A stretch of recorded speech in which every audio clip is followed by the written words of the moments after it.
Hey, pop quiz. Who's president?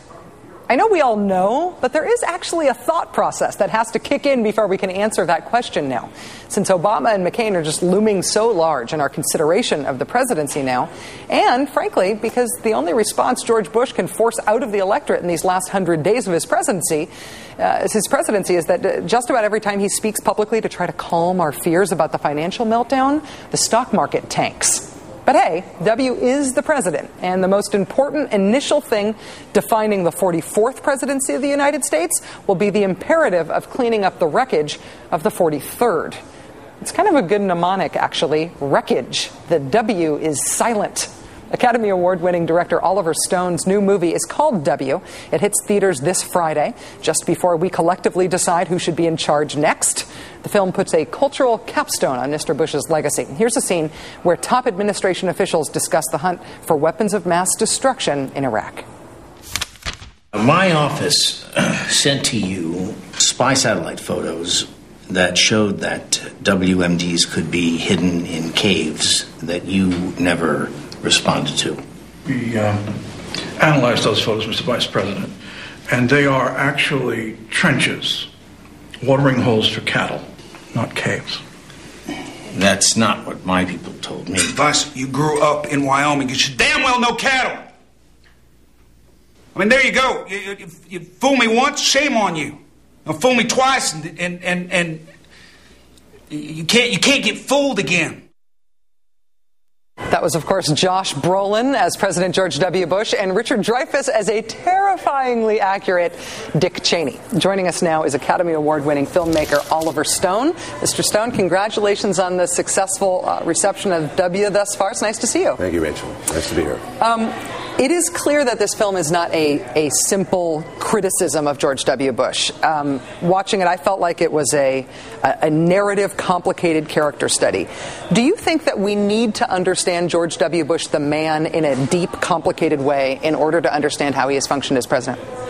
I don't think he is a deep and complicated man. I think he's a profoundly narrow-minded and provincial man, but I do think we need to understand him, because I think we need to understand why we elected him, how we got to where we are at this crossroads and what we're facing. And frankly, if we don't look back at the recent past, how do we learn from it? Does the fact that we did elect him more or less twice, and does the way that he has governed tell us something important about who we are as a country, where we are as a country? Absolutely. I think it's a mindset that we elected, and I think a mindset of force and muscularization, militarization of our policy. I think that George Bush represents a cowboy ethic, and I think John Wayne, it comes to mind. When I don't know if you remember, when I was a kid, he was a big movie star, but his politics were reprehensible to me and to many people. But he was endearing and warm and charming on the screen. Even when he was wrong, he would never back down. Americans kind of like that. In films like Red River, dead wrong, but he stuck to his guns. And Bush has maintained that kind of denial. Richard Nixon was never able to do that. Bush was always, what did I do wrong? And that attitude of the unexamined life, I think, is astounding to me. One of the things that I found myself thinking for the first time when I was watching the film that I'd never really thought before was about what W might do after the presidency. And watching the film, I almost felt like maybe he's going to be one of those former presidents that does want to sort of go away, that does want to get out of the public eye. In terms of the way that you really portray his character, he wanted to be president because he wanted to win.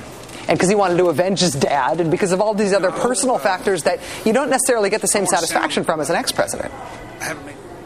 Very good question. He'll build a library and there'll be nothing in it, as they say. But maybe he won't want to be in politics anymore. Maybe politics was about winning. No, I seriously do. I do think he will be a force on even Harry Truman, when he left office, had very low polls, but Truman reemerged as a very significant figure. He spoke up. And I remind you, Harry Truman had very much the same attitude as George Bush, which is, he dropped the atomic bomb on Hiroshima and Nagasaki, and he said he never lost a night's sleep over it. I know that, as far as I understand it, you were in the same freshman class at Yale as George W. Bush. I didn't make it, though. I didn't finish. Well, your paths diverted famously. I mean, you ended up going to Vietnam. He very famously did not end up going to Vietnam.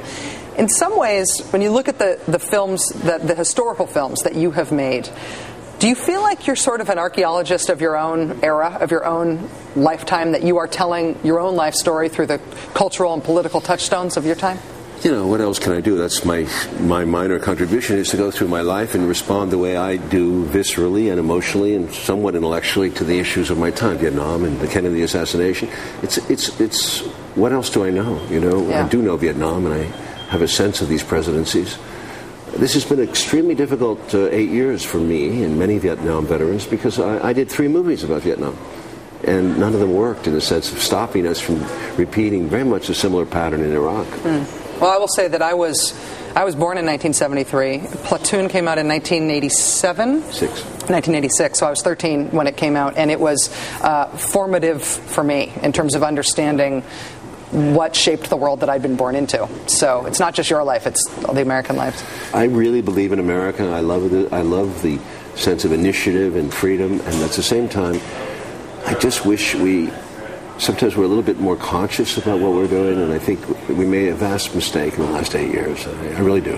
But I pray that with Mr. Obama, or whoever wins, Obama or McCain, they're going to have a hell of a hard time changing the direction of where we are. We have still a preemptive policy in place, which declares basically that we are the dominant military presence in the world, economic, and we will take on any rival that emerges. Even a preventive war to prevent rivals from emerging. There's no way we can afford to with this present situation. I think the economy will speak for us, but and you know, everyone's saying it's such bad news, but you know, it might lead to some belt tightening and perhaps some restraint in foreign policy. Changing of our horizons and what we think we can accomplish. One last question on that. I imagine that it is no coincidence that you made this film very quickly and that it's got a release date before the election. You are hoping that this is on people's minds as they vote? You know, I did 3 movies about Vietnam. It didn't do much good. So what can you say? You don't do a movie for that reason. Short term, I'm making the movie for 20 years. I'm more worried about what's going to happen in 2020, 2040, and who are we going to elect next. Well, it's a thin and fuzzy line between changing the world and changing people's minds. Oliver Stone, it's a real pleasure to have you here. Congratulations. Thank you very much.